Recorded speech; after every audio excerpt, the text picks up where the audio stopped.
Where is everybody?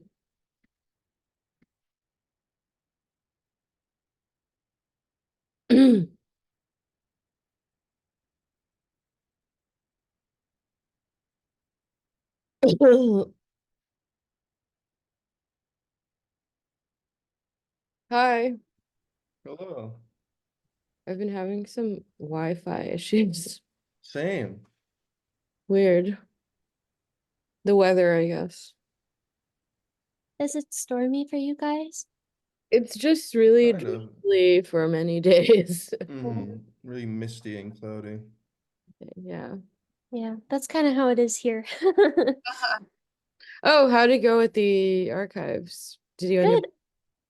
Good. I got through one box of Mary Church Terrell. There's like Oh, a group of stuff to go through, so oh, really? yeah, I have quite a bit. And then I was having problems with the scanner, so I used a scanning app on my phone, and I'll think about how to convert that to a PDF for you to. Okay.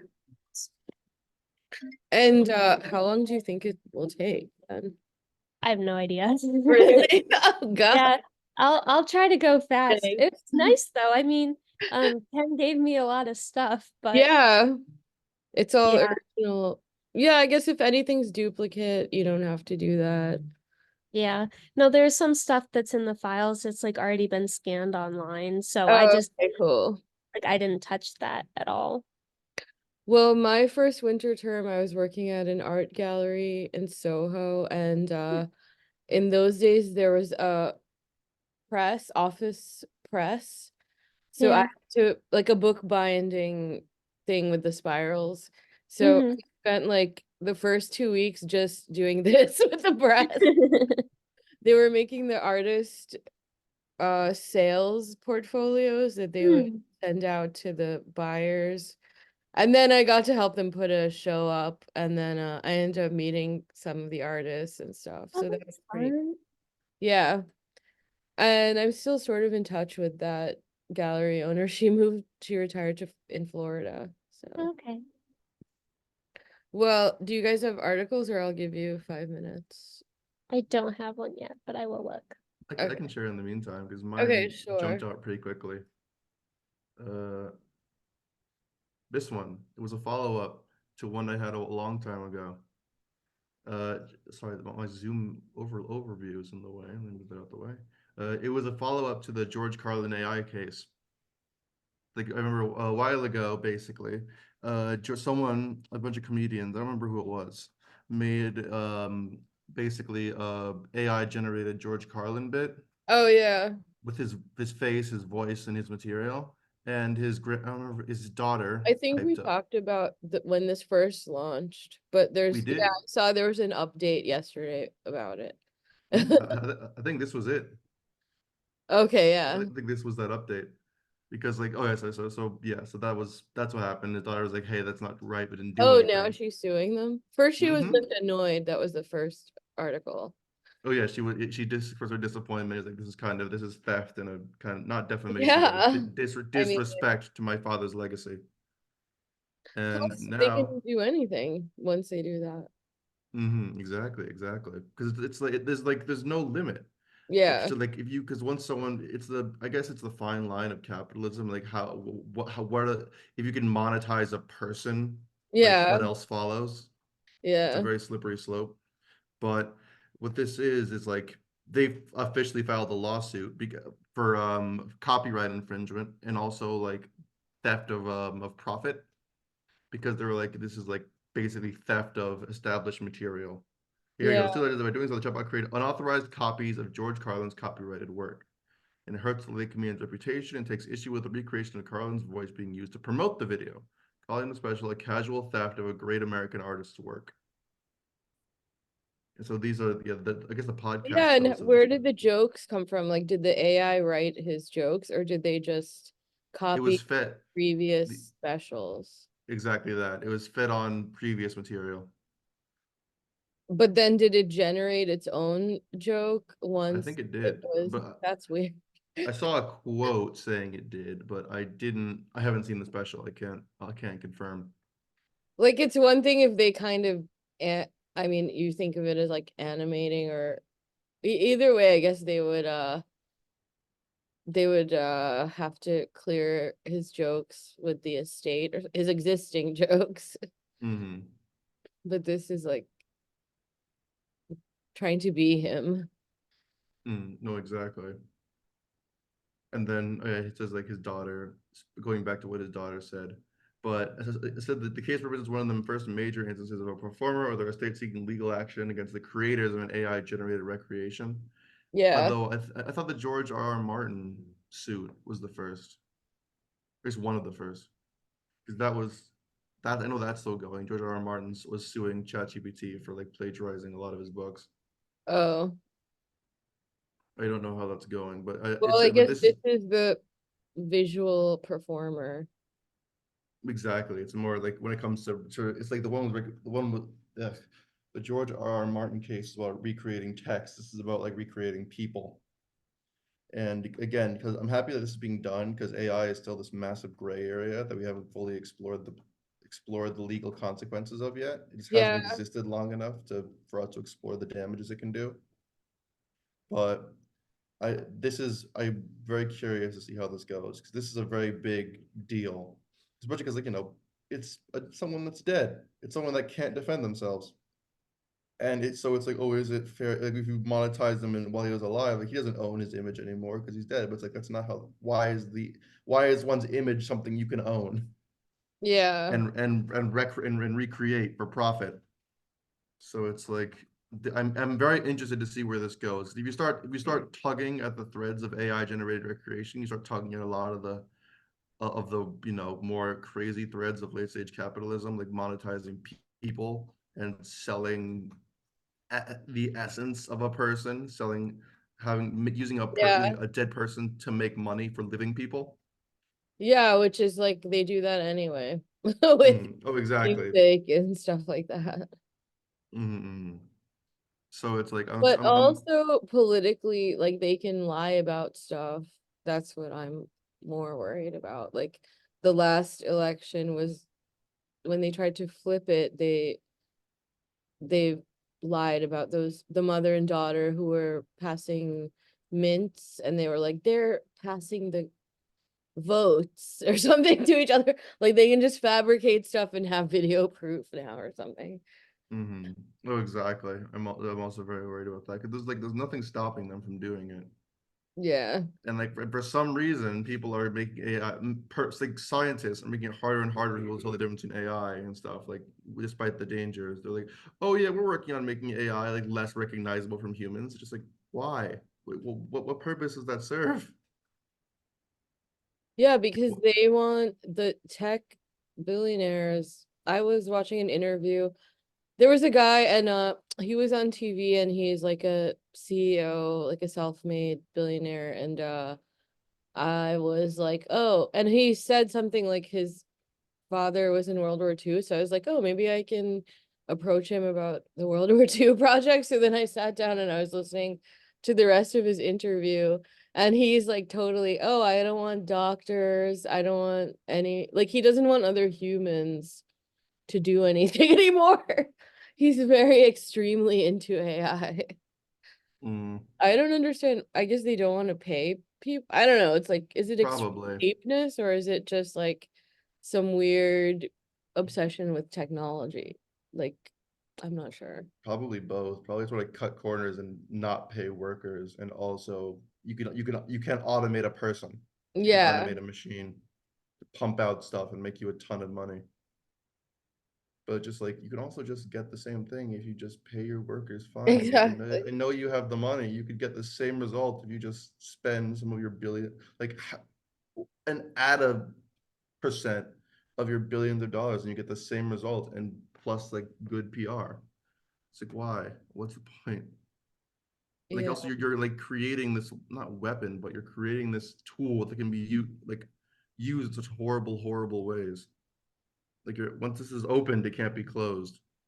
So I'm Yeah, and then they have this very like comic book future, like, oh, there will be one computer that runs everything and then one armed guard. Like Mm. that's their future that they want. Skynet, yeah. That's This why is I'm just like crazy. I know that like AI isn't progressing to the point where it can like mimic human consciousness, which I'm happy about. Like apparently that's not possible yet because we don't have a microchip small enough to hold that kind of data. But it's the idea of it's like it's good enough that it can at least replace people, even if it can't mimic a human, which is Well, still this kind is of going to just go on, and I don't know. In terms of your getting employment later, you may want to learn some of this. Like I told you, like I had that interview and they were like, "Do you know?" It was for a series of something educational. It seems like educational social media videos for teenagers. mm, But you interact with the teenagers, but then I think they want the AI to generate a lot of the content, like some of the YouTube stars, similar to the YouTube stars. yikes. But then I was like, oh, I don't know that AI. So they passed on me. Hmm. Yeah, it's just it's freaking me out a little bit. Anyway, who's next? I can go. So my article is also about a lawsuit surrounding dead people. Oh, Um, oh, and so there's a Ramones biopic that is supposed to come out, except there's a lawsuit going oh, really? down within it because I guess it's being produced by like the people who control the Ramones estate, or like the decisions made by it, is the Ramones Production Inc., which is controlled half by Linda Ramone, who is Mhm. the wife of Johnny Ramone, and then the other half is controlled by Joey Ramone's brother. Okay. And they have like different visions of what they want it to be. And Linda Ramone is like accusing Mitchell Hyam of like withholding information and trying to like make a profit off of it, Oh, and like to like change things, and um that like using like intellectual property that like shouldn't be used in it, and because they each own half of it, there's like no way to decide on it, so now they're in court battling it out. But I guess they wanted to make a biopic for a while, and now they're like actually doing it, but they've been like having these arguments for years, which it does not sound yeah. like a fun process to do. Plus, so many other Um, Ramones documentaries and have come out, so I wonder how that went. yeah, and then they're also talking about how the fans are like pressuring them to make the movie, and they're like, we need to see this. And yeah, it's like a one-sided history of the Ramones, so they're all pissed off. And which side are they saying it is? It was talking about how um another like somebody else who works with them is like trying to favor Hyam.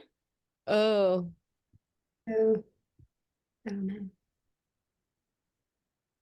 It's really rather an arduous process. interesting. Yeah, I saw a Ramones documentary. I don't know when that was. Maybe 5 years ago. I don't Yeah, I know. feel like there's a lot of media about them Yeah, already. yeah. Okay. Evie. Okay. Oops, clicked on the wrong thing. Mm. Okay, so my article was just Oh. a summary of Sundance. Oh yeah, I wanted to show you that Sundance has all the hits from this year are available on their website Oh, this weekend. Let me see.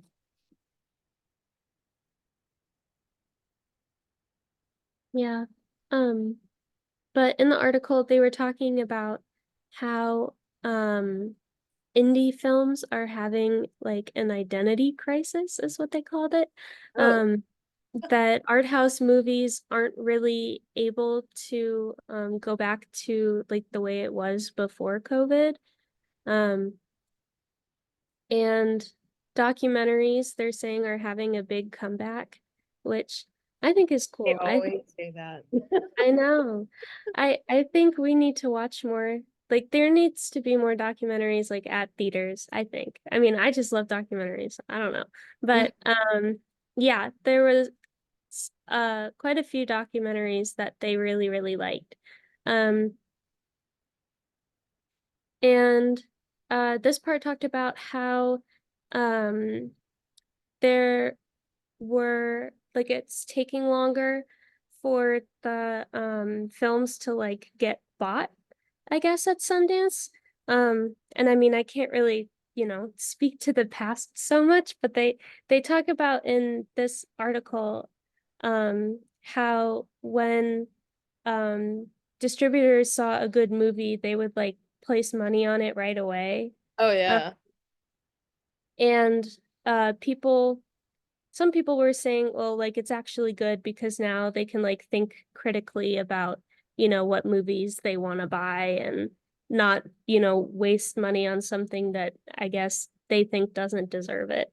Um, and Well, then, also a lot of them come in to Sundance. Like nowadays it's like what is indie? And I mean it's been this way for the last 20 years, but often the projects at Sundance already have celebrities attached, either as the producer, it's a famous company, mhm, or the celebrity is an exec producer and put money into it, or whatever the star factor is to get into Sundance in the first place. yeah, And then a lot of times they have secret backdoor deals where they went like they took the script to HBO and HBO didn't want to take a chance on a new first time director, but the person had done Broadway before. So they could do a big project, so they saw the potential. And then they went and raised money separately and then they come back to um HBO in the edit and they're like, here's our rough cut, what do you think? And then HBO will say, okay, I'll put in the remaining 1/3 of the money you need to finish, and then we can, it's like called a back end deal mm, or a negative pickup because there used to be a negative in the old days. And then those projects are like secret. Then like, oh, this Sundance movie is coming out anyway in 2 months or something. So that also changed. yeah. Um, yeah, and then the only other two things this article talked about was how they didn't like there wasn't really anything that they like count as like Oscar bait. So like nothing that they really think people are still going to be talking about by the time the Oscars like next year come out. Oh, And there were quite a few horror movies. So mm.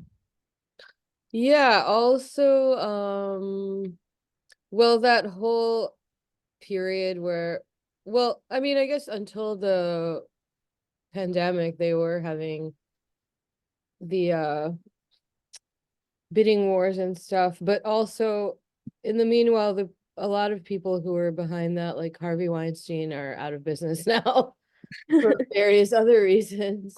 But yeah. there's a book called Down and Dirty Pictures by Peter Biskind here.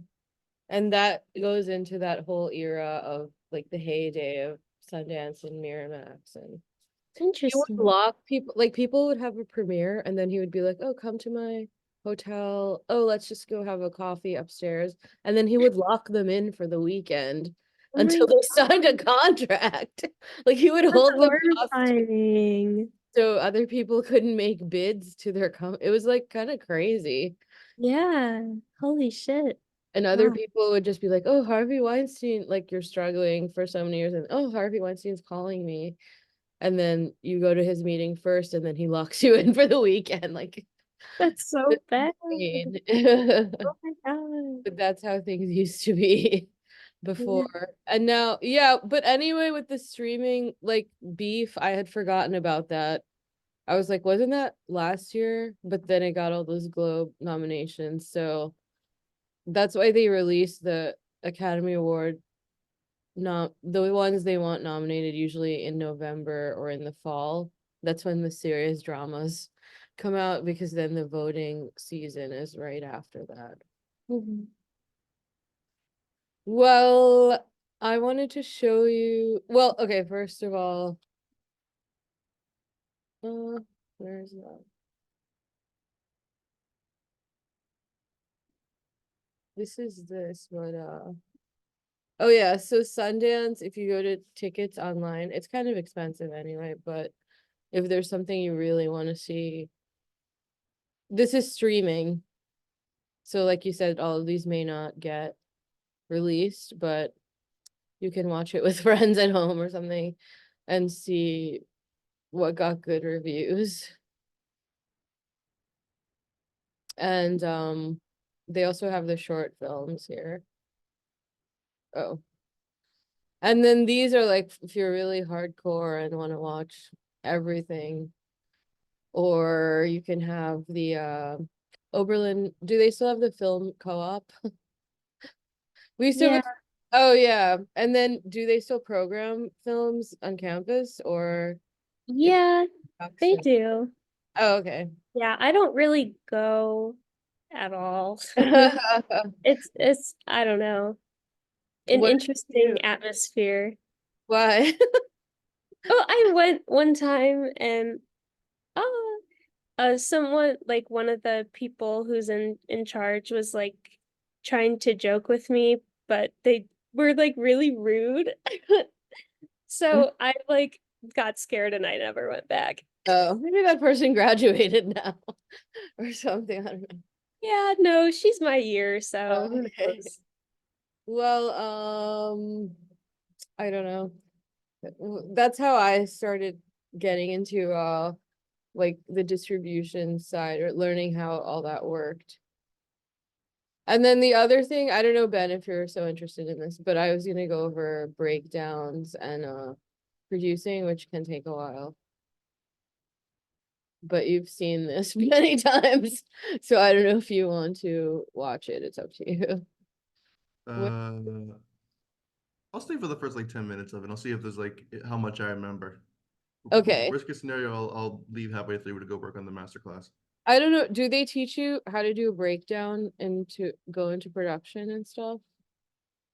Okay, I'll just go over that. So when you finish your script, then you want to make a breakdown. So I'll just look for it here.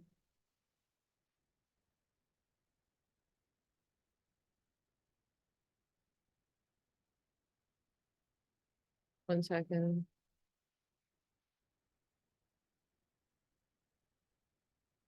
So basically what you're gonna do is take the entire script and, you know, make a grid with every single thing that's needed for every single scene. So for example, here, since you watched the Halloween already, this is the Halloween, and then you put the scene. So when you finish your script, you'll put in scene numbers, scene 1, scene 2, scene 3, etc. And then you split your, usually we have a whole semester, so I can go into each thing every week, but we're not doing that. And then you split your physical page or digital page of the script into 1/8. So you actually take a ruler and mark 1/8, or you can do it by pulling down a margin. And so that's how you communicate length of the scene with people. So it'll be one page, okay, that'll be a minute of talking screen time, or 1/8 of a page. But then you have to be you have to be a little wary of what is in that. Like in Gone with the Wind, Atlanta burns is one sentence, but it was like an epic, Atlanta's burning. And so you have to actually read into what that says. And then it's exterior day, interior day, exterior night, interior night.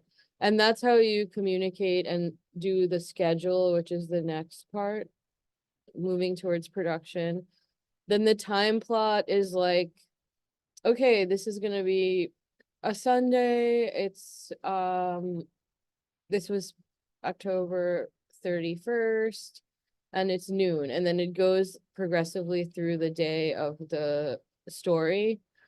And I worked on a movie where it was supposed to be Diwali, October, and we shot in July, and everybody was like sweating outside, It didn't look like it was fall, and they had to go back and reshoot some stuff a year later after editing. So that's why then you will plan the whole shoot around that time. So that's why we had to schedule around the fall foliage, and I knew a year ahead or 2 years ahead. Then all of your locations, you put that in, and then you're like, oh, I need an airport, I need a house, I need a taxi, I need, the shot of Belt Parkway. Or if it's unrealistic, then you can change it, or if you're having a hard time, you can change it. But writing it like this doesn't make it overwhelming. It's just like a checklist. And then I was like, oh, we need a police car. So we have to get the permission for that and, figure out the schedule with the police and get the permits. And then first I had written JFK Airport, but that was a little too complicated. So I found this other local airport that the owner's husband had cancer. And so she didn't really want to deal with anything. So, but she was really cool, and they had a restaurant that was really popular for happy hour, but we were shooting in the morning. So I was like, we'll buy breakfast from you, which nobody ever does. And then she was like, you can shoot in the parking lot, just don't go onto the tarmac. Stay away from the planes, and you can even shoot in the office. So we got 2 or 3 scenes just in that parking lot and the office for buying breakfast from her. So you can get creative once you know what you want. Then what's actually happening in the scene? Bobby is waiting for a taxi, and then who do you need in this scene? So this is how I realized that Happy's character was in half the script, because I wrote him as a side character. I didn't really think of him as like a main character, but then I was like, oh, actually, he's in half the script, so I need somebody good. I can't, so then I was like reaching out to YouTube stars, like pretty much casting it however, reaching out to people who had TV credits, whatever I had to do. And then the person I finally found was doing stand-up. He had only done one short film before. But then I was like, I'll have to rehearse more with him because he's in half of this and he needs an arc. And then there's a cop. So again, we have to get the uniforms cleared. I don't want anything happening on set to my actors. And then do you have any background actors? Okay, in my mind, this is like when you're like, it's all in my head. Well, you have to put it on paper so you can communicate with your crew and cast, and especially your crew, and especially know what you really need to get so you don't forget anything.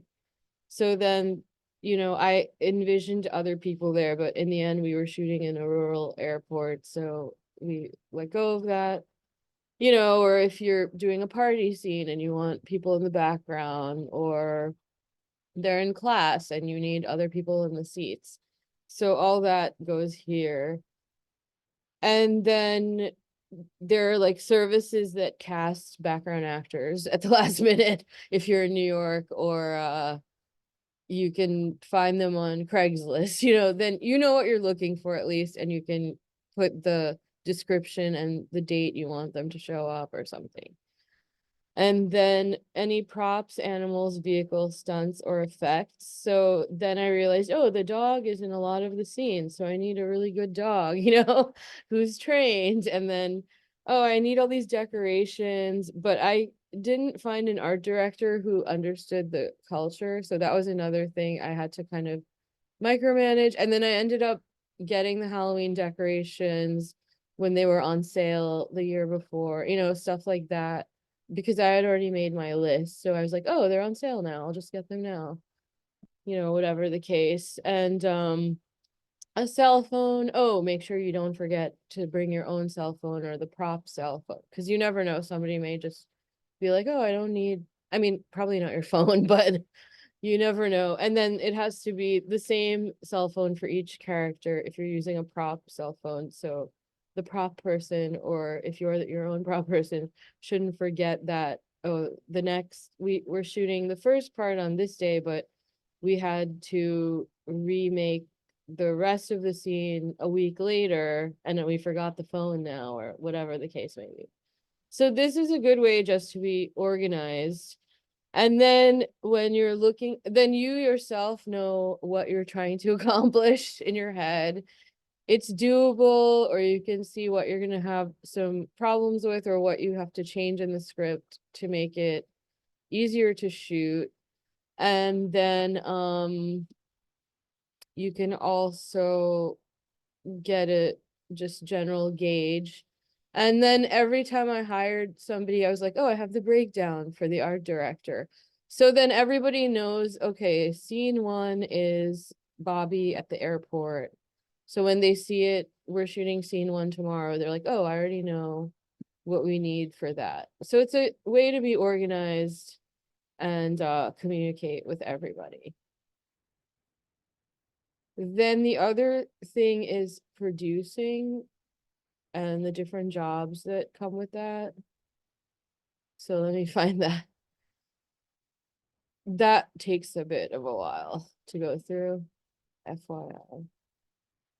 In that case, I think I Yeah, I you saw a watch like the video. replay and Yeah, I was gonna say I watched the Okay. replay of that recently, so I have that fresh in my mind. So Sorry I think about I'll take it. my leave here. Okay, All right, bye. I'll see you guys at 2.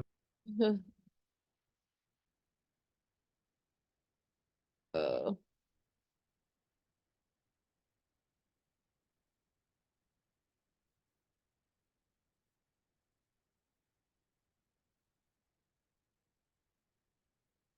Okay, so then, oh, where's the? Okay. This is like a totally rushed way of going through all this, but just so you know. Okay, so then there's like special software for all this stuff. Can you see the schedule here? Yeah. Okay. So then you take that list, the breakdown that you just worked on, and now you can put it into a schedule. So this is for you to think about yourself and organize in your head. Like, okay, now we do everything according to the location. So, and we totally changed the schedule later, but this was so I could talk to a producer or just wrap my head around what I was trying to accomplish for myself. So, like, can we do this? How many days am I fundraising for when I go to Kickstarter? All those types of questions are answered here. So you can tell people it's a 4-day shoot with 3 actors, and we're gonna need a lot of extras. And you can ask your friends, like, oh, will you be in this party scene for me, or whatever.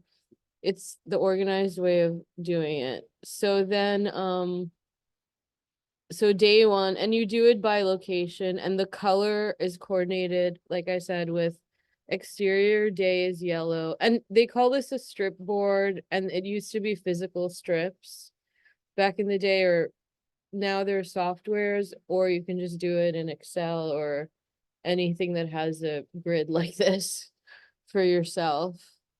And then, so you have the scene numbers here, and then the page number or page count. So then you know this scene is only gonna take half an hour, but this scene is 2 pages and it's a walking and talking, so it's gonna take longer. This was the scene where it actually didn't take that long. He was waiting in the parking lot, lost. So you can see, and then a car is interior, exterior, because you're in the car, but you have exterior windows coming in. The light is exterior. So interior and exterior is for the lighting department, so they know. And so is the time of day. So they're like, is this 12 o'clock light? Is it 3 o'clock in the afternoon with like that beautiful afternoon light? Is it sunset, magic hour? Is it totally dark? But we only get the actors in the daytime because one of them is working on a Broadway show at night. So we have to black out all the windows and we're gonna need something for that. So this is all to communicate and get your vision across. Then what's happening again? So everybody is on the same page, literally on the same page of the script. And you organize first by the location, so you can just book a house for the whole day, or you need a party room for the whole day, or whatever the case may be, or just 5 hours in a bakery or something. You know, we can get it. We shot in Veniero's Bakery once, a student film, and it was Labor Day weekend. And they were really cool about it because The Sopranos was shooting there.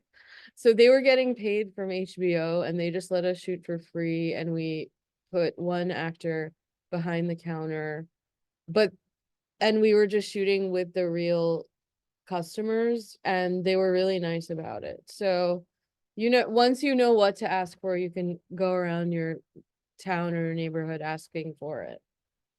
And then so the first thing is the location, the second thing is the time in the day, and then the third thing is the talent. And sometimes the talent becomes the first thing, like you have a star and they're on a TV show and they only get 1 week off, so that's the week you're shooting. For us, it was a funny thing because I wanted the fall colors because that's the whole look of the movie. And so I had to track the year before what weeks are peak fall and schedule around peak fall. So I actually had to cancel, like Hasan Minhaj was gonna be the cop first in the first version of casting, but then he got onto the Daily Show and then he got his own show and stuff. So he was no longer available, and he wasn't available in October during peak fall. So then I was like, oh, I can cast a woman, you know, do something different than what I originally thought. And so you put all of their scenes together so they're not running around like crazy. So it's just like being organized, but there's a way to do it. And you're organizing the creative stuff so then you can be freely creative when the camera is up. Everything is figured out already. And then who are the extras and what are the props or vehicles and all that stuff. So this is the this was a regular day, like 3 2/8 pages. A lot of the TV shows will shoot, like, because they have such a huge budget, 1 page a day or 2 pages a day. But a lot of like indie stuff will shoot more than that, or if you know what your shooting style is after a few projects. And then we were really ambitious and we did 10 pages one day and everybody was clapping on the crew because it was like, can we do it? And we did it. And then you start getting into mixing up day and or keeping the day but mixing up, okay, we're doing the inside of the shop and the outside of the shop. Those ended up being on 2 different streets on 2 different days in the end, but this is like how you would like to do it when you're first thinking about it. So they're in the shop, they're in the alley, you know, so then you can plan it together and tell the shopkeeper when you ask, we're gonna be inside for this many hours and then we're gonna use your back door, but we'll be out of the shop area for customers to come back in or whatever the case may be. And then this was for the woods, and this ended up being very ambitious because I underestimated working with kids, because I hadn't worked with that many kids before. And we had some mishaps in production. One of them, who was actually my Oberlin friend's son, he ran too far in the woods and then he didn't stop, and everyone had to go looking for him. So that was really scary because, I mean, a kid can get lost in the woods. And I kept shooting with the other kids, and then they were actually scared because one kid was lost. But then the producer and the parents had to go looking for the other kids. So then I came back. We only did half of this that I had planned. And then I came back and I was like, I only want 2 or 3 kids the second time. So part of it is stuff you learn. And that was even with all of their parents standing right there. Kids are just, unpredictable sometimes. So it's less is more if you ever have to work with kids. But then we had, okay, everyone, are we gonna make Halloween costumes? Are we gonna buy Halloween costumes? Or are they gonna bring their own Halloween costume? Every single thing is a decision. And there's no right or wrong. It's up to you what you want, really. Then the train station, I had to go and stock a train station. And figure out their schedule, and it's a local train and they don't always run. And then I tried to get the permission and it was like exorbitant. So then I was like, okay, we can try to steal the train station with just 3 actors. And it worked. So those are other things when you're shooting on a lower budget. Then the house was a big location. So how many days do we need the house? Then you go from yellow is exterior day, like think of the sun for yellow. And then interior day is for the inside the house. So initially I thought we'll own, so you can see here is house. Day 5. And this was again ambitious, splitting so many scenes into one day. We had a problem with the second time I was like, oh, I'm getting the official state approval. I'm gonna have the state representative on set, like with the children, everything's gonna be official. We cleared all the paperwork. And then one of the parents, it was her birthday and she didn't bring the child back to check out with the state representative.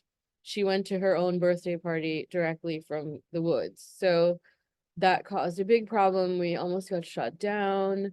And then we didn't get to do everything we wanted on that day. But we ended up getting the last scene at the end of the day. So once you're actually on set, if you know what the plan is, you can be like, oh God, we didn't get it, but we can go back and rearrange all this, or, we were being too ambitious for next time, not to schedule so much together. And then this was the 3rd house day. So we ended up splitting the house into way more days, and the homeowner was really nice about it and really into making movies, so we lucked out that way. So this is, then from here you go into, from this now you can say, okay, we need this many days in this many locations. And then you can move everything into a budget. So you should never do a budget before you've done the breakdown and done the schedule, because you don't really know what you're asking for and what you have to pay for. So from this, then you can go into a budget. And then every single thing on your breakdown has a place here, the location, the permits, breakfast, how many days you're asking for different locations, how many crew you need. This is for like a commercial. But this is a budget format you can get, and as you can see, then there's space for all the behind the scenes stuff, like renting cars. You have to fly an actor out from LA for the weekend or something. The cell phone reimbursement, casting, all these different things you take from your breakdown and your schedule, and you know how many days you need for everything. And then do you need a set? Are you getting a location? Do you need 16mm film? Every single tiny thing goes into here. Petty cash, like you're gonna be running errands on set, you know? And then all your actors here. Character 1, character 2, what are you paying them? This is for like a TV type of thing. And then overtime. So if you're going into overtime, time is money. This is how much 1 hour is gonna cost you to pay the entire crew. This is how much an hour and a half is gonna cost you to pay everybody. So that's why, oh God, you're really going over it for 3 hours. So everything is, ahead of time. It's not a surprise on the day of. And I worked on a job where I had hired a lot of my friends and previous people, and it was a commercial, and the client turned out to be really crazy and high maintenance. And at the end of the day, suddenly everybody was like asking for double the rate. Like, we were supposed to do 4 interviews and 12 people showed up, and then they needed 2 different outfits and makeup styles or something, and they should have had more people on the makeup and hair and costume crew. So everybody was like upset about stuff. So then you're like, okay, I know what's in the budget already. And then the other thing, and this takes a little bit of a while here. This is producing. So producing is always in demand. And it's a good job to have. You can earn a lot of money, but you also have to do the fundraising. So I'll just go through this like I went through writing. And usually we have a whole semester, so I do this every week or something, but I'm just trying to cram it together here. So yeah, what is the job of a producer? It's a mysterious thing. Everyone thinks, oh, it's like the people with the money. And it sort of is, but it's managing. You're the manager of everything going on. You're the responsible person when people want to be creative and crazy.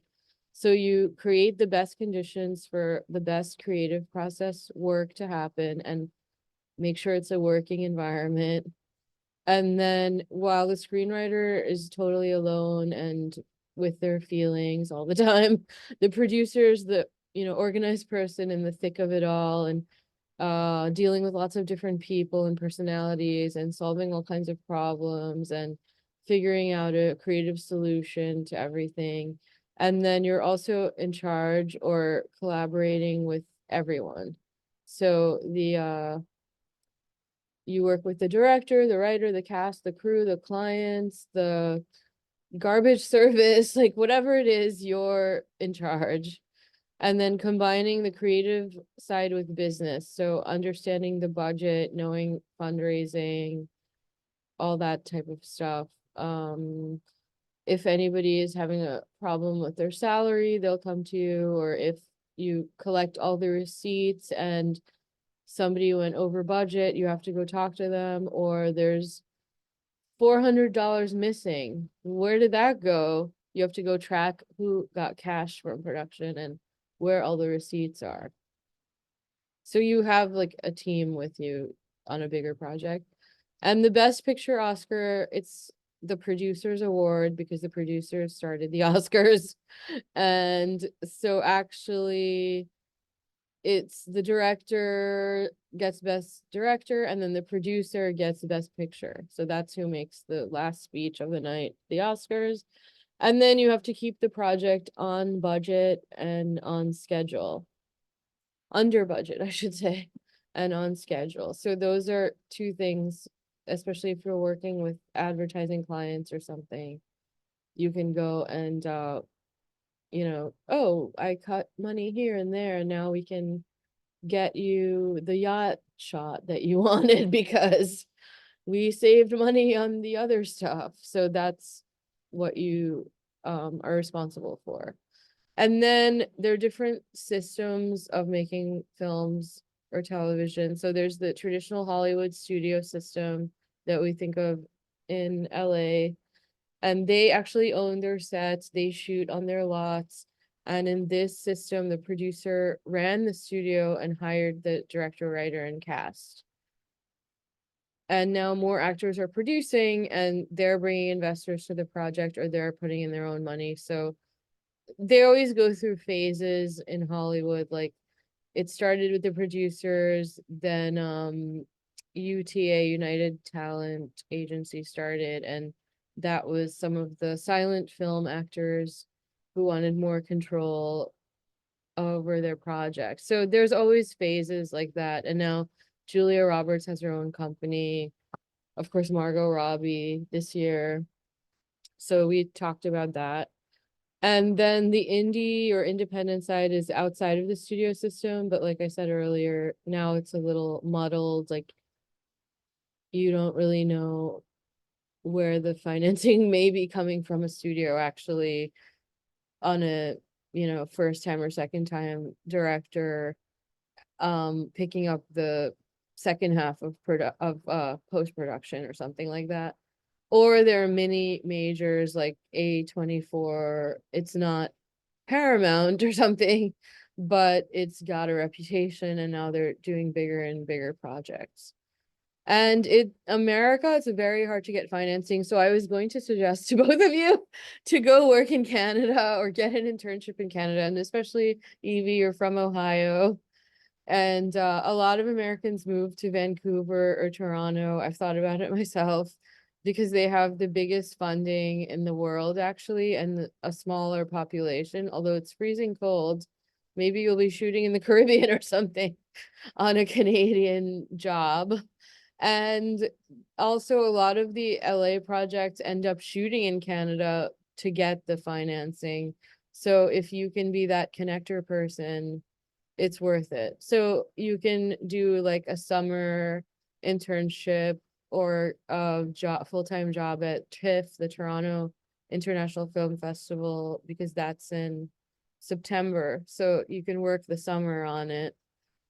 And there are tons of other festivals, or if you actually can work at a studio. Now they prefer Canadian locals because of their legal system and stuff. They want to protect the local workers. But that doesn't mean there isn't an opportunity, or if you go to grad school there or something. So I know I'm like pitching Canada, but it's very hard to get financing in America. You have to know wealthy people or find people or start cold calling CEOs of companies. Like you have to really think out of the box for how to get indie financing. And most people start out indie, and then after 3 feature films, they're eligible for more studio work because they've done a $3 million project or something like that by that point. But that can take a while also. Then everyone should learn producing because even if you're a writer, director, or any position, you're gonna have to eventually learn producing anyway to get the project made. So it keeps you organized, then you can respect the whole process and learn the craft. And no matter what your budget level, if it's your project, you're gonna have to get involved with fundraising or finding cheaper equipment or whatever the job requires. So you can't be like, oh, I'm the director, you deal with it. Like some people can get away with that, but nowadays it's hard to find a producer who's really gonna do everything for you. So, and many people nowadays have their own cameras and then they rent it out or say, oh, I have a camera you can use and I'll organize the shoot for you and give me producer credit or something. Or they have a team they usually work with, so they get a client for an advertising job and then there's a whole crew that comes with it. Then there are different types of producing when you say producing. So creative producing is the creative side. And so you give script notes, you get the rights to a story, you get the option, it's called, to make the movie. So you pay for the rights for 3 years, and if it doesn't get made, it goes back to that person or novelist or whatever. And then you attach the cast, you do the casting, you deal with the Screen Actors Guild. Sometimes you deal with the actors' personal matters, like their father died and they have to go home for the weekend and come back on Monday to finish the shoot. And you're the one who's like the therapist and making it happen. Then you have to hire the right crew, interview people, know a lot of crew people, get to know people in the community. If you're working on a union level, then you have to manage all the union regulations for all the different unions, like from truck drivers to actors, what the different rules are. And then you're kind of a matchmaker between creatives, like this cinematographer, oh wow, they made this amazing horror movie, and this writer is writing this amazing horror script. So why don't we put them together and find a great director who's also into this particular type of horror, or whatever the case may be. So you kind of have a mental database of who's working on what type of stuff and what they're good at. And then you do all the accounting, you keep all the receipts, you manage the budget, like I was saying. And then if it's an indie, you sell the movie when it's finished. You work on the marketing for it with whoever the distributor is, or sometimes nowadays you have to do that yourself. And then you have to be a therapist if there's a breakdown. Like I was shooting at an amusement park. It was a state fair, the Pennsylvania State Fair. And we were shooting with a 35mm camera from Panavision. We had a slightly bigger crew than normal. And a kid was on a amusement park ride and projectile vomited on the entire crew. So I had to be like the cheerleader and be like, it'll be okay, don't worry, and give everybody like an hour to take a shower and go back and change their clothes. And I got everyone t-shirts from the state fair and stuff like that. And then meanwhile, the director had a mental breakdown because, oh God, the worst thing happened and I had to like bring back her confidence. So it's a lot of being the grown up on set, I guess. And then risk management, like no one should get hurt doing a stunt. And then you have to get the insurance and make sure all the bells and whistles are taken care of. And nowadays there's COVID protocols often. Sometimes they lapsed on that now, but knowing how that works, you have to basically know the correct way to do something. And then you can be the coach or the captain of the team, having, a crew meeting every morning, giving people pep talks, advising when there are decisions to be made, how to go about it. And then you're also the most likely person to get yelled at because nobody's gonna yell at the director if they're mad about the conditions on set. They're gonna come to the producer and like, oh, I hate the snacks, or, the van was late or something, like whatever the case may be. And sometimes it's not even about you, but someone's just frustrated and they take it out on you. So you have to just be the person who can have a difficult conversation or calm people down also. Then there's the practical side to any creative thing. Like we have to shoot on top of a frozen lake. Okay, how are we gonna do that? Like we're gonna go to Ontario or wait till February and shoot in upstate New York. What lake? Is it even safe to shoot on a frozen lake? So you have to think about being practical. Are we gonna put a rope around the actor in case the ice breaks? Like what's the practical thing to do? And that's this story I told earlier, like, oh, I want 50 pink elephants. Does it have to be 50? Do they have to be pink? What's a non-toxic paint? How much is an elephant wrangler? How many hours is an elephant allowed to work on set? Like, many animals are only allowed for 45 minutes. Are you gonna get all your shots? And also you're usually working on multiple projects in different phases. So there's like one thing in post-production that's about to go to festivals. Then you have the production going on, and then you're working on a script and casting with the third project. And this is also how the top people just keep rotating amongst themselves, because they know the top directors and they just keep rotating and referred to different phases.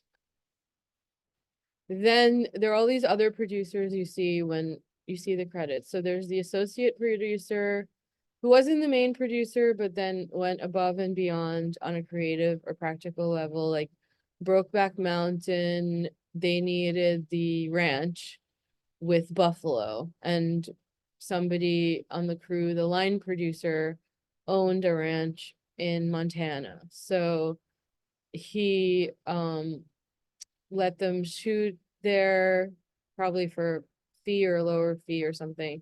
And it was half the movie. So they gave him an associate producer credit.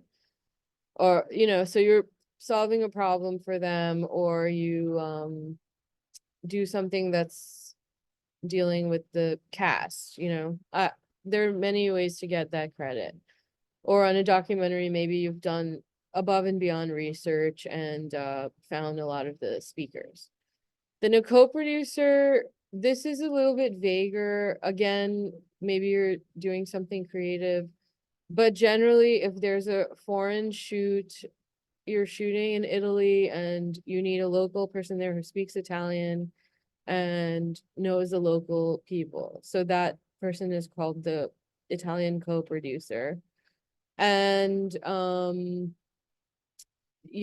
there are other things you can do to get that, but this is just a negotiation between you and the head producer.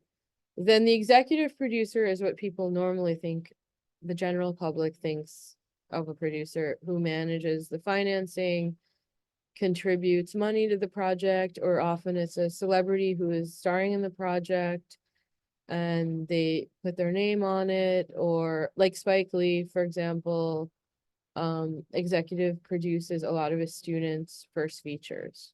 So he puts his name as a stamp of approval, like, this person's my student. And then sometimes he also takes a 10% if it's a bigger budget.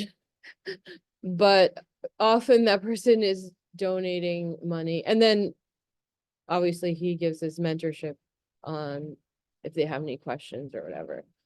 But also you see a lot of stars, either they take a lower fee in exchange for an executive producer credit, or their company is producing it, so their name goes on it. Like nowadays, a lot of the stars who are producing. Then the line producer manages the nitty-gritty day-to-day operations, the nitty-gritty budget every single day, every single receipt. So that person is really responsible. And above the line is the head producer, the actors, the director, the writer. Below the line is the crew, the hired daily crew. So they hire the location scouts and the production assistants and make sure everything sticks to the schedule every day and the flow going into tomorrow or next week. They're planning all that stuff. Then the supervising producer in television is the person who goes up the ladder, and their next job, they'll be showrunner if their show gets picked up. And then on the documentary, they supervise all of the episodes. So they're in charge of the general storytelling of the whole series, for example. Then post-production supervisor, this is a specialty where you don't deal with actors. You're away from set, maybe the drama of set, one would say. And it's very technical. So it's like the sound, the music, the color, the final delivery of the finished master to the distributor. It's very detail oriented. It has its own flow, and some people specialize in that. And there are much fewer crew. You're working in an office. It's pretty much 9 to 5 or 10 to 6 or something. And often you're in a post-production studio, so whatever jobs come through, you're working on all of them.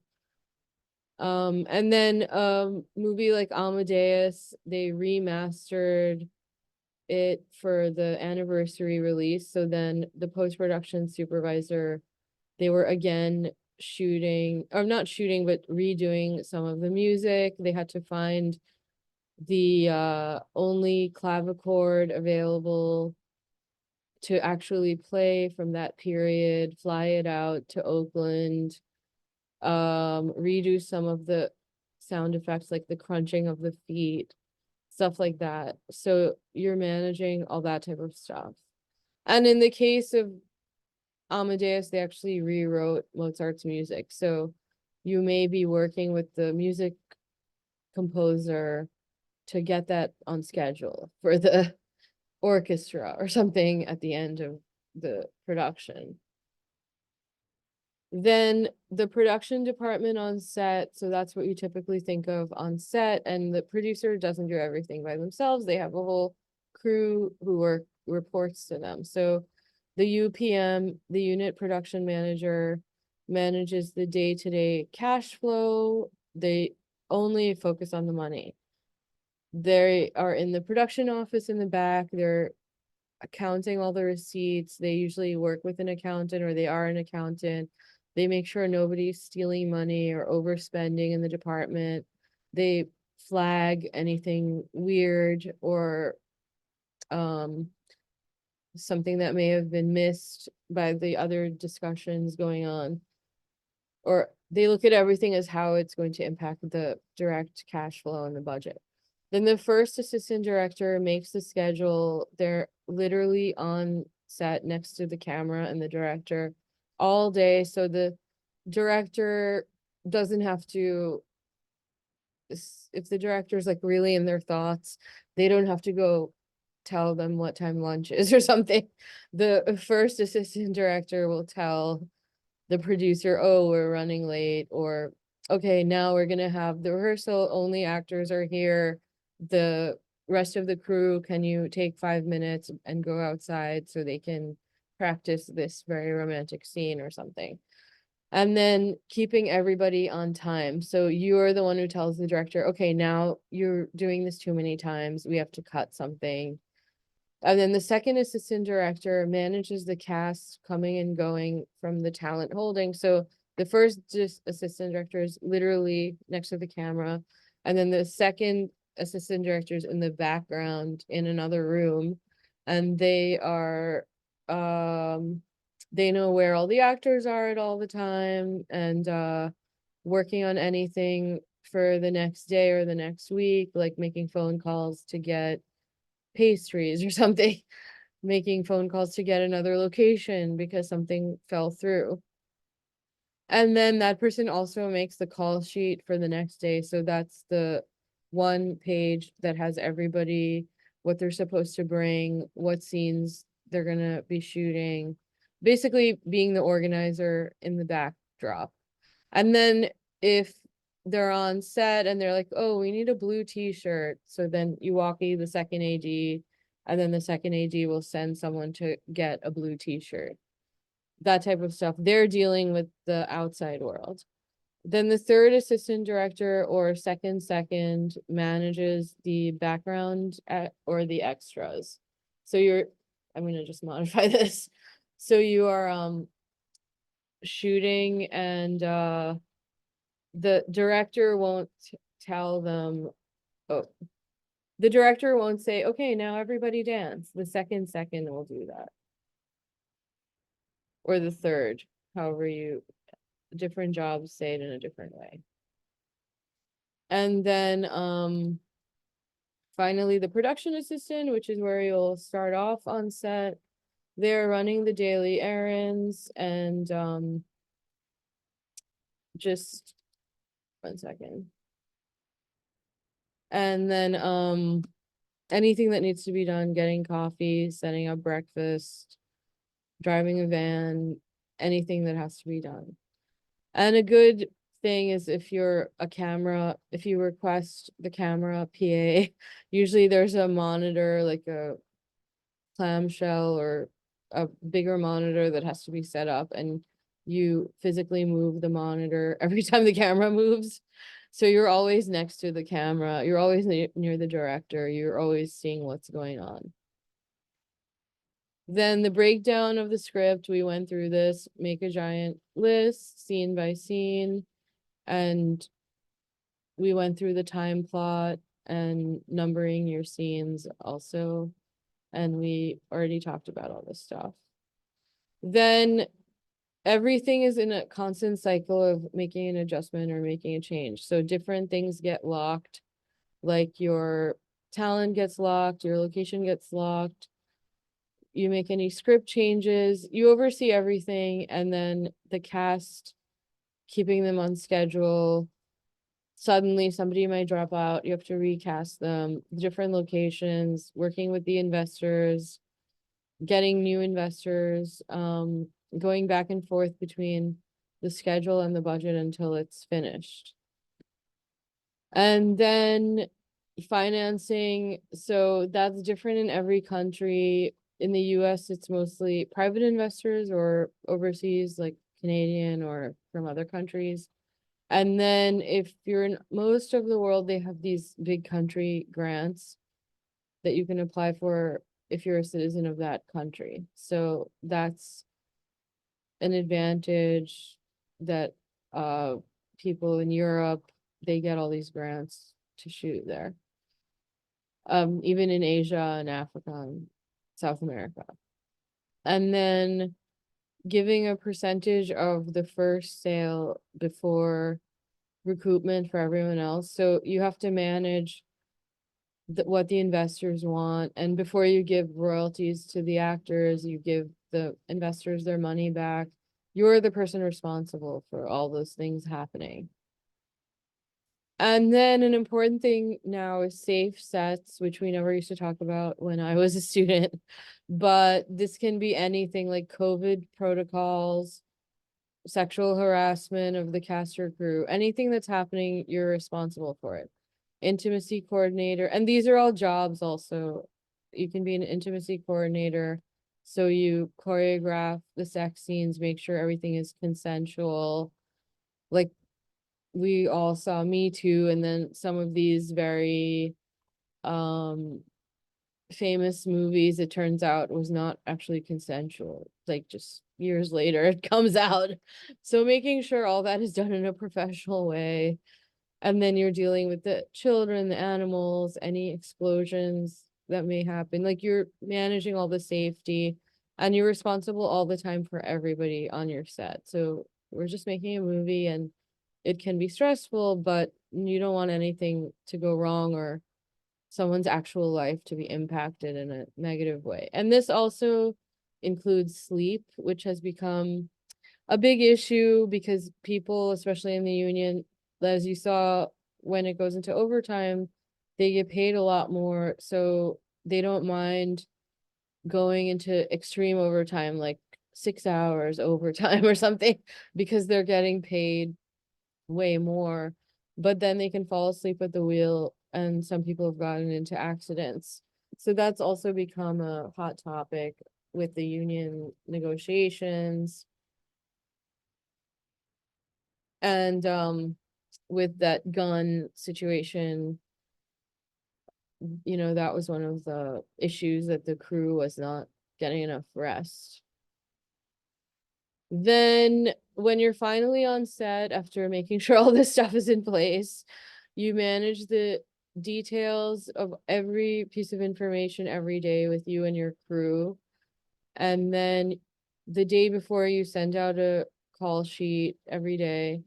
And then definitely at wrap, you give information for the next day, what every single thing is going to be that's needed, what every person, what time they should be there. you want to communicate clearly and in an organized way and provide transportation if necessary, whatever you need to make it happen.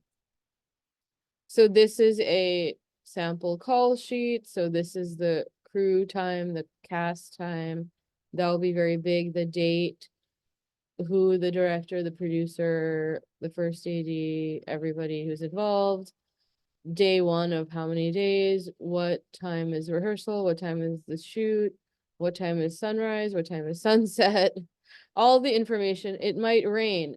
We thought it was going to rain. Should we cancel? We ended up not canceling. We shot and we got our day. The location. There's a van leaving at Brooklyn. There's a van leaving Manhattan. Where's the closest hospital if somebody gets hurt? Where's the closest train station? Where should the vans be parked? Where should the crew park? You know, all these things you put, and then you put the schedule for the day. Normally, this would just be a scene number and you leave it a little vaguer, but I actually wanted to schedule it, so I thought about it more for what I needed to do for the day to make it happen. And then who's involved, who the cast members are who have to be there and what time. And then if there are any props also, or things like that, you put that on the sheet as well. So people are very sleepy. It's your 20th day of shooting. Everybody knows what's happening and you don't miss anything. So then the other thing is accounting. So petty cash forms, like production needs a t-shirt. Now you're sending the production assistant out. They need money for the t-shirt. So you write down how much money you gave, and then that person at the end of the day has to come back with the receipt and exact change. So that's how you make sure nothing gets lost. But you may be giving it for a week or however you decide to do it on a bigger shoot.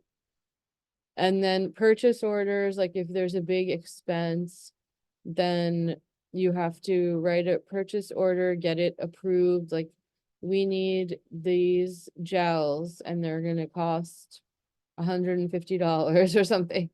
Okay, we have that in the budget, approve it. And sometimes on a student film, the director will just start spending and spending and spending because it's their project.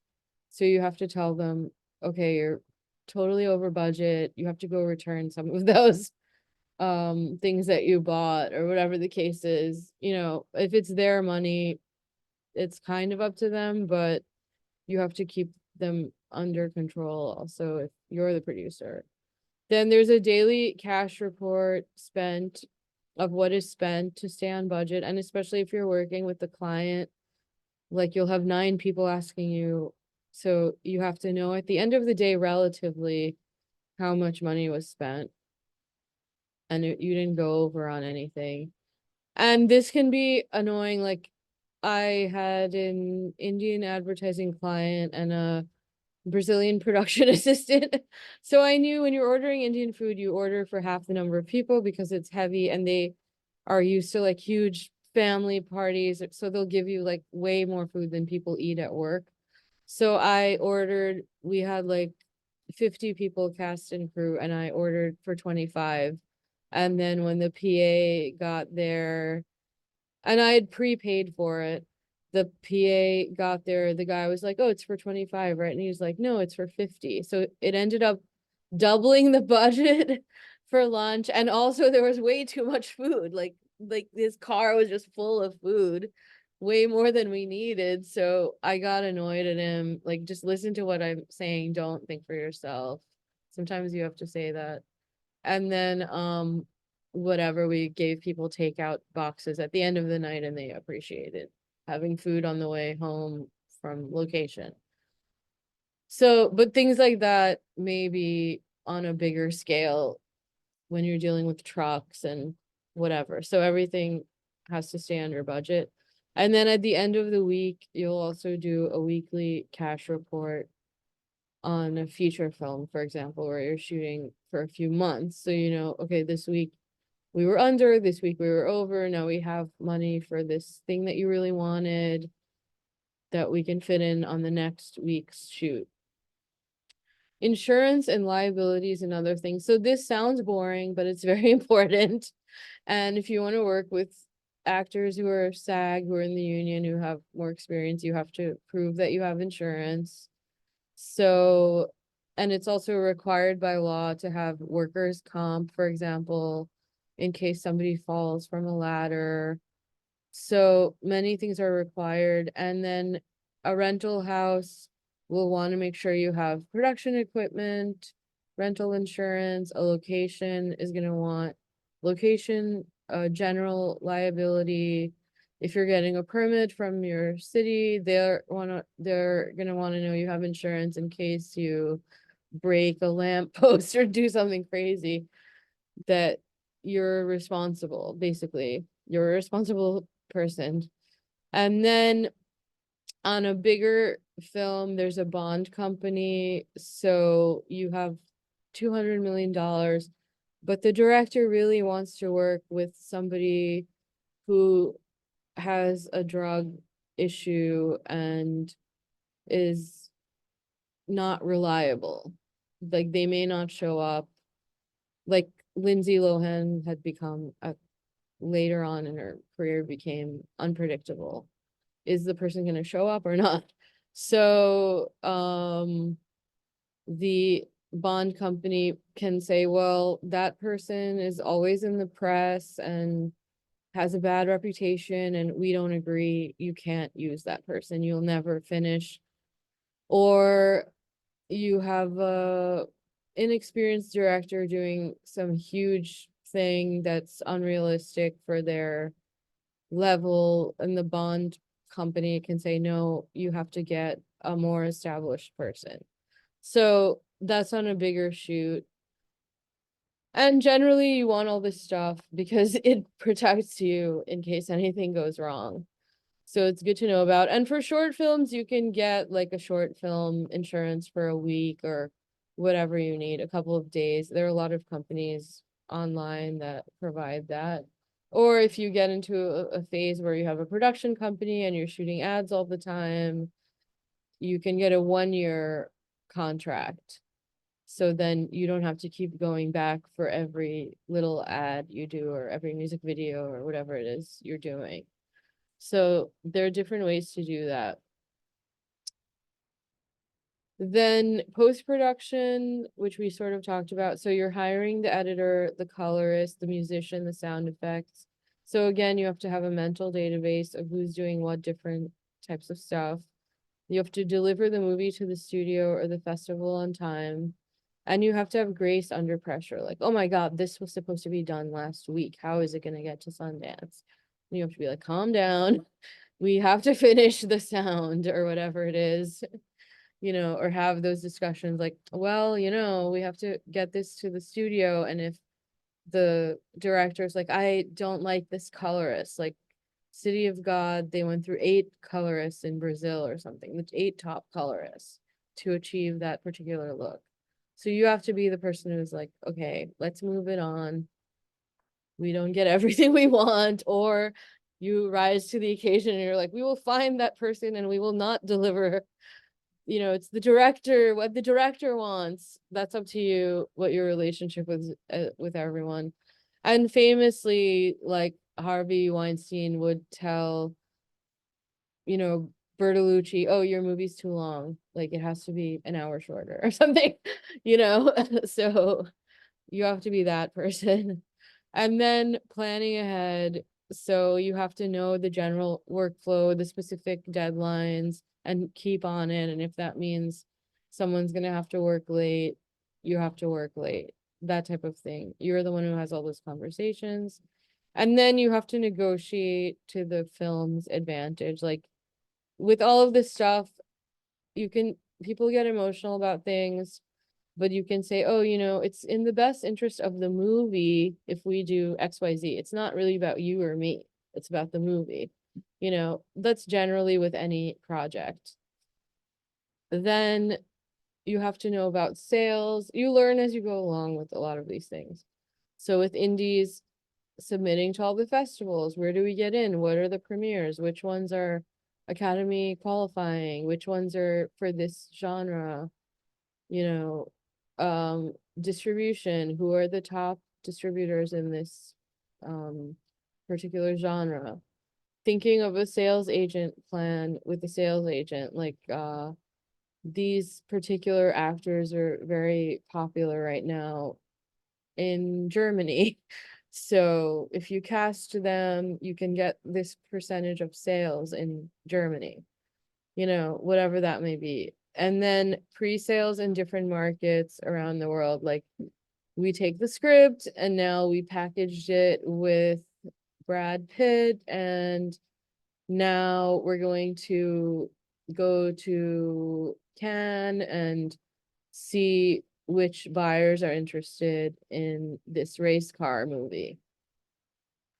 And then, like I said, once the sales come in, you have to repay your investors. So it's all the business and money stuff. Then the next phase is the box office and revenue. And this is how people can be with a project for like 10 years or, you know, like Benjamin Buttons, they had the idea, but the technology wasn't there and it took like 20 years to make it. Or you're like, I can't spend 20 years making a movie. I'm gonna do 3 actors and shoot it in my grandmother's home and it'll be like a drama. And we're just gonna do it like that and get really good actors. So you have to decide what you're doing next also, or what you have to do. Then the box office and revenue. So the theatrical is the movie theaters, which now have slowed down, but the producer's nut, it's called, is half of the weekly box office when you start, and then it goes down every week. So that's why opening weekend is so important to support the actual movie, not the theater you're going to. Nowadays, we want to support both because the theaters were out of business, but anyway, that's how the box office works. And then the royalties get paid out of what is remaining. And then the red carpets and Oscars, that's what people think about, the glamour, but you can see there's so much work that goes into it. That's just like the icing on the cake if it happens for you. By that point, also, sometimes people are just exhausted, like we did all this work. Then when you talk about salaries as a career, so if you're indie, you also have to raise the financing, which includes your salary, which people don't tell you when you're in school, but that's the practical reality of it. And then many indie producers are also lawyers, or they have other jobs or other careers, or they're invested in real estate or something like that.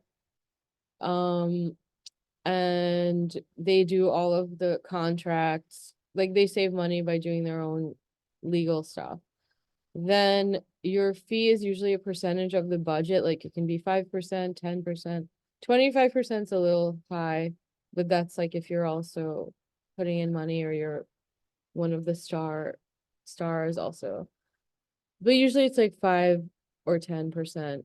And then back end points of the sales revenue, like the royalties basically that pay out to you, it can be 1%, like everybody in the crew and the cast is getting 1%, or you're getting more because you lived with the project for 5 years now.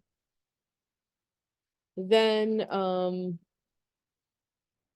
you can also have to bring in the jobs as a freelancer.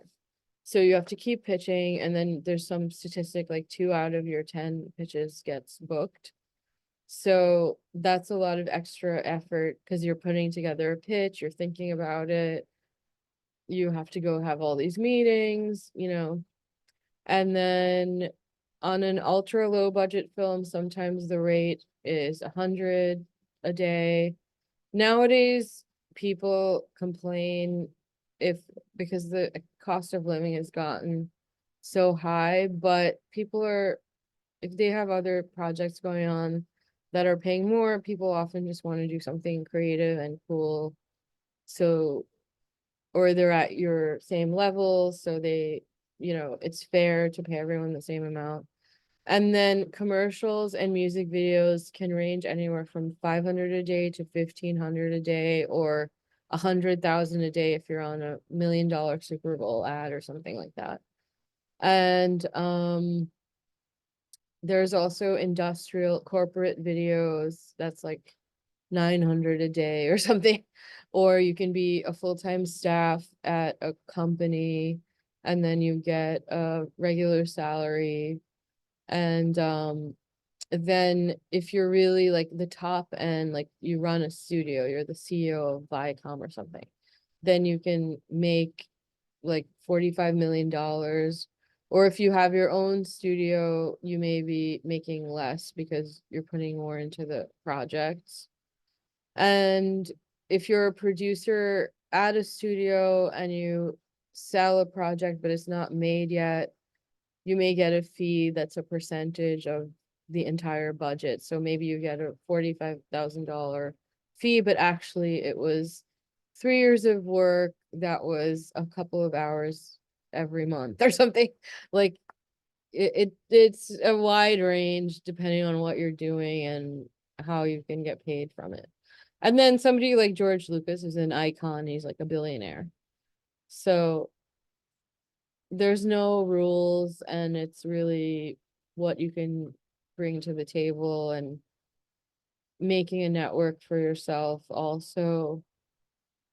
And then there are different resources like the PGA is the Producers Guild. So that's a national organization for producers. You have to qualify with certain types of credits. And they have a 2-year student program with PGA East. So that's really good for networking, especially in New York, Elizabeth. And they have meetings every month. You can go and get to know them and get onto their projects. Or sometime, like I have a friend and one of them became his mentor. And now he's one of the top producers in New York because that person endorsed him for various things or advised him. And then you have to test different collaborations. So if you're, until you're on set, as I've said many times, you don't know how people are going to react under pressure, or if you really click with your personalities, or if they lied on their resume or something like that. So you have to test it. So if you can shoot like a sketch first and see how they react, or develop a relationship over many projects, you can see, you know, how people are as individuals. And then as a producer, you can work on multiple projects at the same time in different phases. So you can get a feel for different types of people and what their personalities are. And it is a lot about, I mean, it's about what's on the screen at the end of the day, but sometimes it's not worth it because so many people are talented. It's not really worth it to deal with somebody with an attitude problem or someone who keeps screaming all the time for no reason. It's like, okay, calm down. We're all stressed out. You can find someone who doesn't do all that. Then long-term collaborations. So maybe there's somebody from your high school or from Oberlin who is a musician and you make their videos. Sometimes you can form a crew or collective, like everyone books the jobs together and you always work together. Like there's a famous one from Scandinavia called Tractor with a K, and they do a lot of those diesel ads and like funny, quirky ads on TV. And they don't use anybody's name. It's like very collaborative and co-op-y, I guess. And they always work together.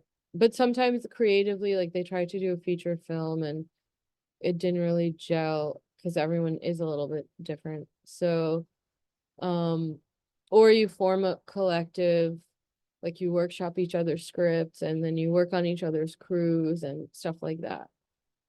So that's how people end up working with the same people for years. Like Ang Lee and his producer James Jamis worked together for like 30 years because they got used to everything. And there are some books about all this, but I can't think offhand, so I'll have to look for you. But producing is always in demand.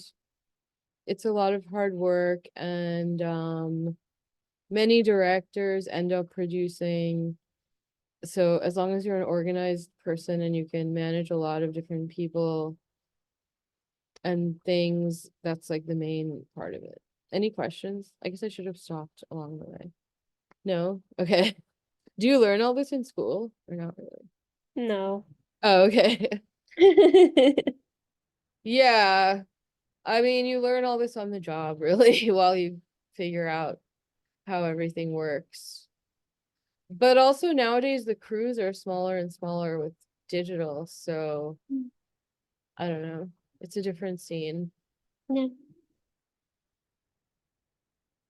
And also, like I always tell you guys, it's a hard field, but you have to believe in yourself because a lot of people less talented or less who know less will just get it booked by being aggressive or being a rapper or something like that. You know what I mean? So you have to believe in yourself and give yourself the chance to fail. Like I used to be like, oh, I'm not as good as my classmate. Like, because I went to grad school and a lot of people had already won an award at Cannes for their short or already worked on a studio at Marvel writing scripts, but now they want to be a director or something. But I had also done a lot of stuff, and you have to believe in your own self, and your own stories are important also. It's not like, and especially in our field, it's very male dominated. It's only 3% women and non-binary people on the lead creatives. Maybe underproducing, it's like 25%, but still that's a minority. So you can be like, have that attitude. Like often women get relegated to producing and the men are the directors or something. Because, oh, you're the organizer, you're like the person behind the scenes, you know? So on one hand, it is good and important, and you do bring everything together. But on the other hand, you have your own ideas and your own stories and your own potential creatively. So you have to like believe in yourself, which was one of the award speeches. Like I thank myself for believing in myself when nobody did at the Emmys, I think. Yeah.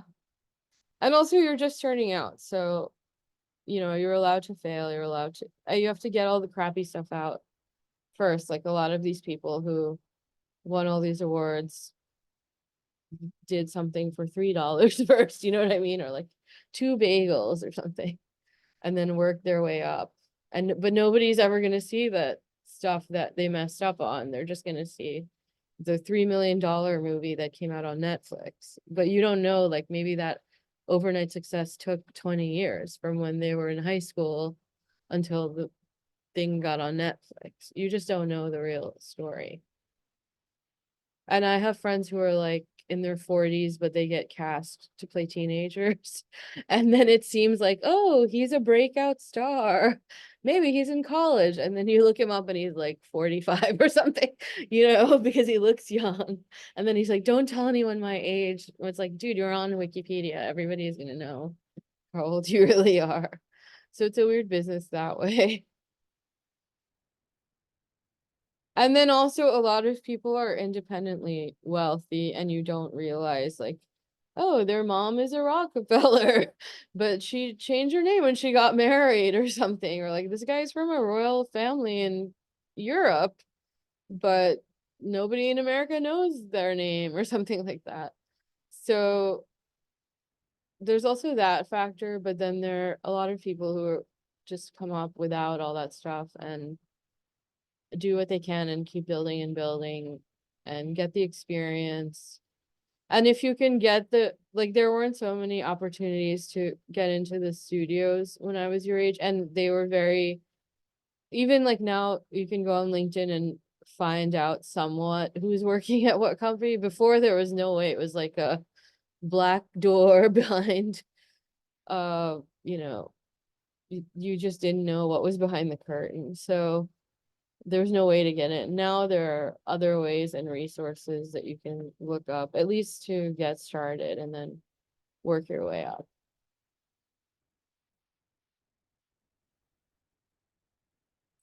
But yeah, I mean, it's good to have like a skill set for a day job also when you graduate. But production assistant jobs are probably the easiest to get because you're not competing with impressing a client really or something like that. It is the place to start out. And then it's like a pyramid, like it narrows as you go up and people even start dropping out and stuff. Okay. So, well, what do they teach you in the intro classes? Like if they don't go over this type of thing.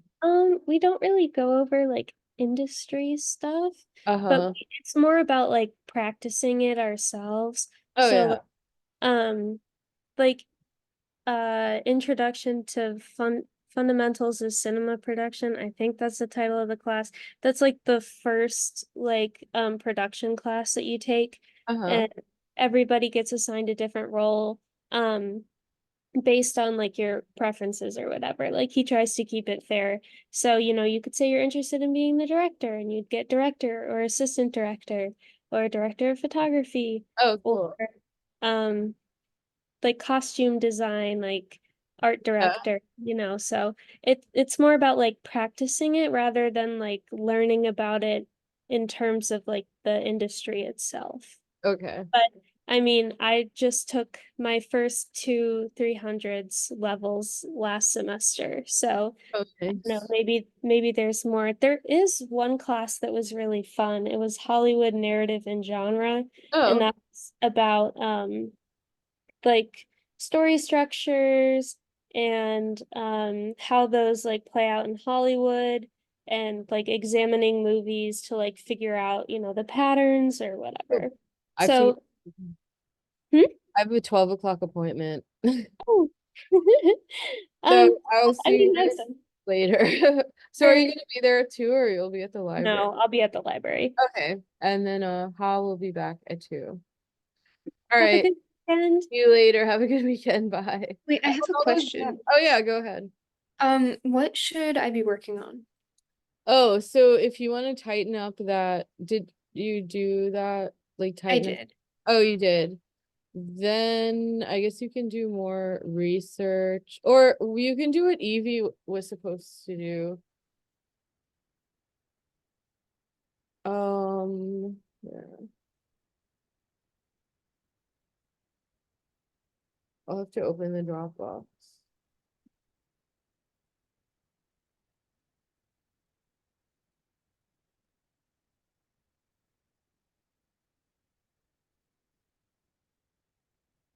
Oh, but this will take a while to download. That's the only thing.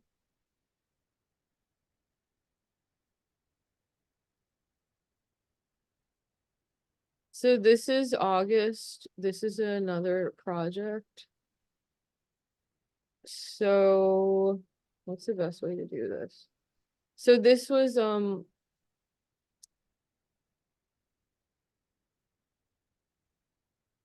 this is the file, so I'll send you the file for it.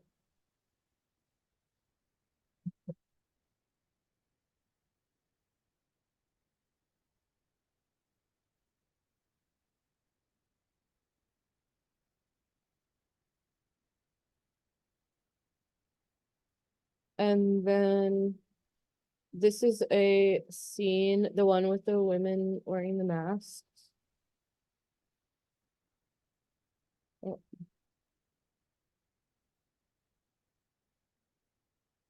oh, here, this.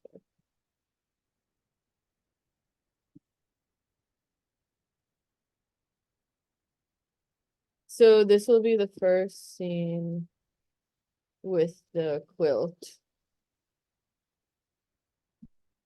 in the script. But then the files will have to download.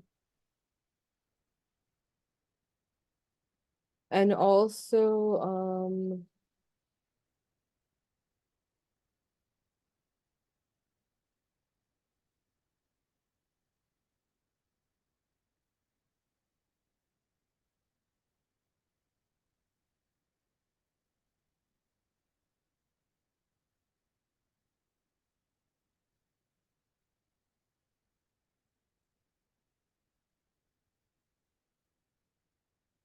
The other thing was, I guess I have to share this.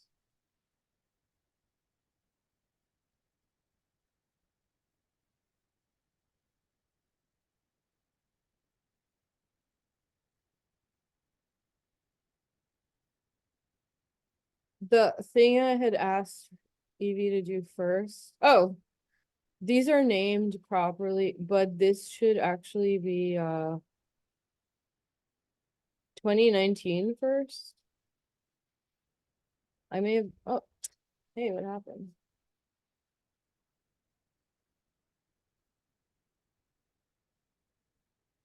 This thing is so fussy.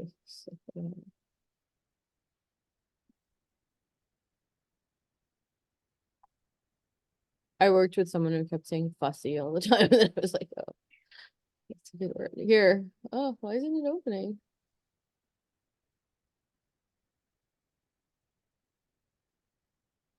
Oh, I guess it didn't all.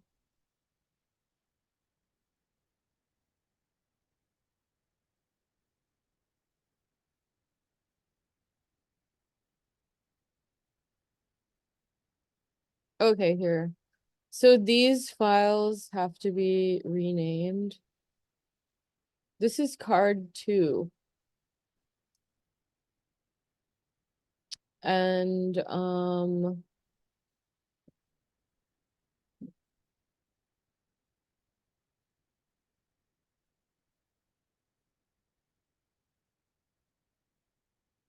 I put the naming system here. Let me upload it again.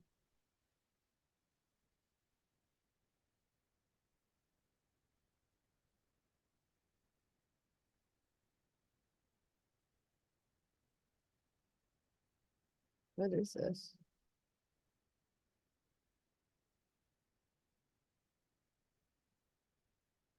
They made everything complicated.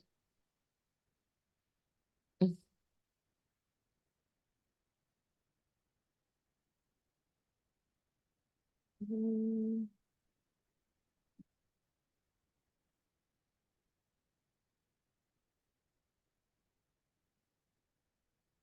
Well, I guess I'll just show you. So it should say, where's Word?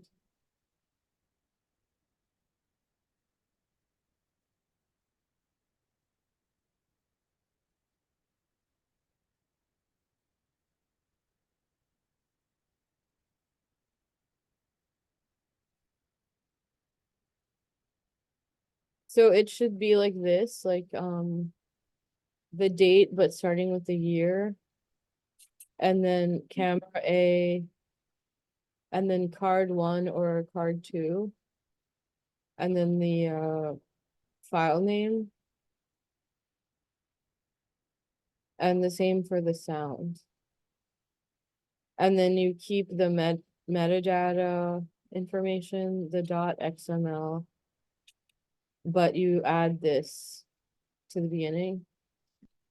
So that's one thing, and then you have to re-import it and redo the assembly. There's already an assembly in there. Does that make sense?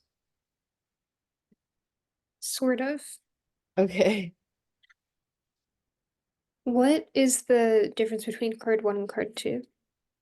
Oh, those were the 2 cards that were filmed on, and so it will say on the drive. Okay. Then that sounds good. Okay, so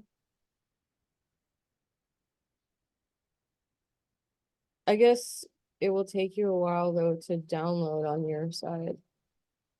Did you, unless it already came through?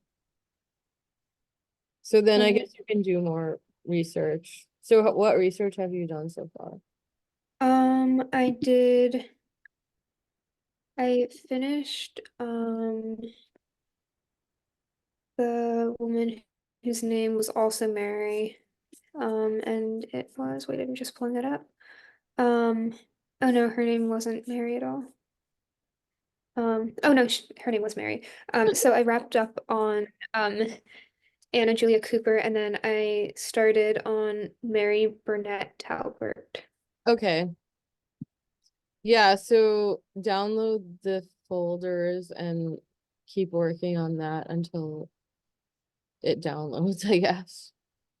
Okay. Okay. And I have to go now. So I'll see you at 2. All You right, too. thanks. Bye.